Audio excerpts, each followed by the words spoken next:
Bonjour à tous et bienvenue.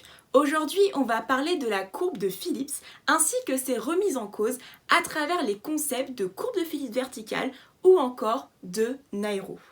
Je sais, ces concepts peuvent paraître un peu étranges à entendre et pourtant derrière se cachent des idées vraiment très simples et très utiles pour comprendre les notions d'inflation et de chômage et surtout comprendre les politiques économiques. Alors, commençons par une petite définition, un petit rappel autour de la courbe de Phillips. Donc, la courbe de Phillips a été présentée en 1958 dans la revue Economica par l'économiste néo-zélandais Alban William Phillips. Donc, dans cette revue, ce qu'il a étudié, c'est les données de l'Angleterre, du Royaume-Uni, entre 1861 et 1957 sur le salaire et le taux de chômage.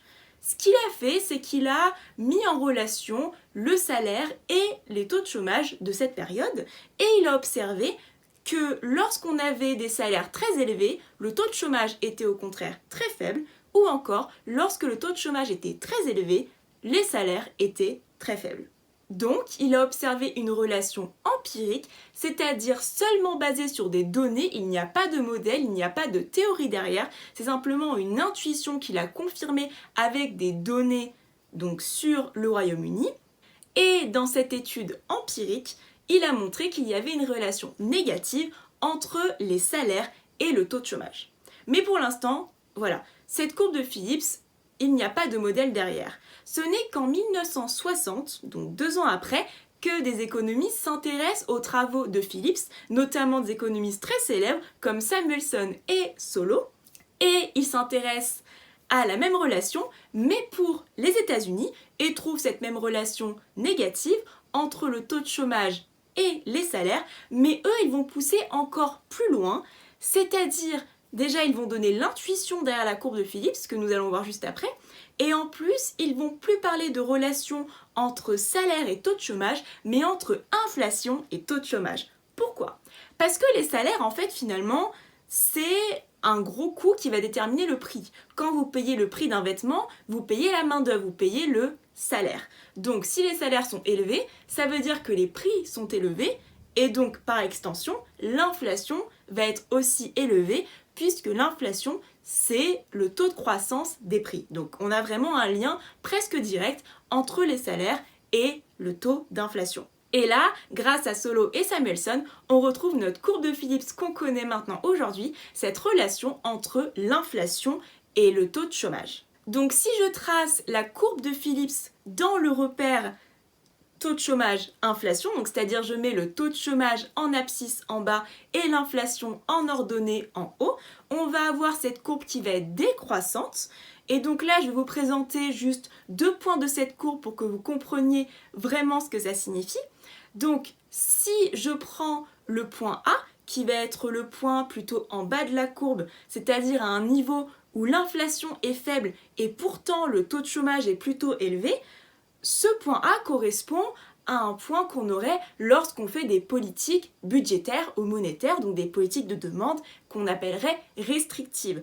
Donc ce sont des politiques qui ont pour but de ralentir la croissance économique par le ralentissement de la demande. Ainsi, en ralentissant la demande, les prix diminuent, donc l'inflation diminue, et en même temps, en ralentissant la demande, il y a moins de demande logique, donc on produit moins, et si on produit moins, tout simplement on embauche moins, et donc le taux de chômage augmente. Et donc ce point A, c'est vraiment un point qu'on pourrait obtenir lorsqu'on effectue des politiques budgétaires ou monétaires restrictives.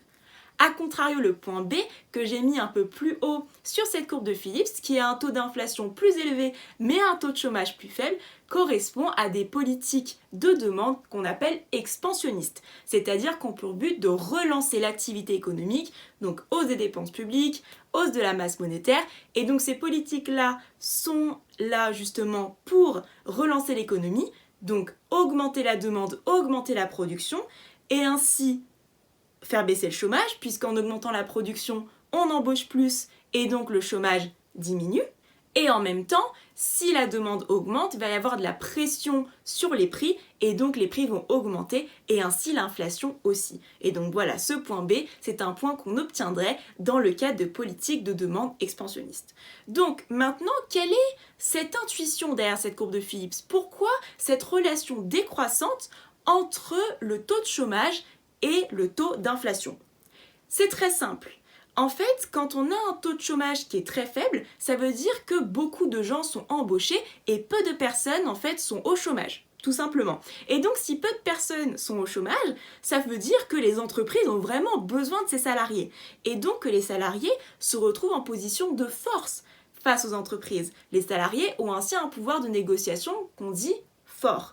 Et quand les salariés ont un pouvoir de négociation fort, ils vont en profiter et négocier leur salaire à la hausse. Or, si les salaires augmentent, les prix augmentent puisque les entreprises vont subir ces hausses des salaires et les répercuter sur leur prix de vente. Et donc, si les prix augmentent, le taux de croissance des prix augmente, donc l'inflation augmente. Et donc, on a cette relation négative entre taux de chômage et inflation. Quand le taux de chômage diminue, donc ou est faible, l'inflation augmente ou est forte. Donc cette relation paraît très intéressante et a été vérifiée pendant un sacré bout de temps. Mais à partir des années 70, on s'est retrouvé avec un épisode qu'on appelle de stagflation, c'est-à-dire un épisode économique où on avait un taux de chômage très élevé et aussi un taux d'inflation très élevé. Et donc là, la courbe de Phillips a été un peu mise à mal. C'est ce qui s'est passé donc dans les années 70 et ça a ouvert la porte à de nombreuses critiques de la part d'économistes tels que Milton Friedman sur cette courbe de Phillips.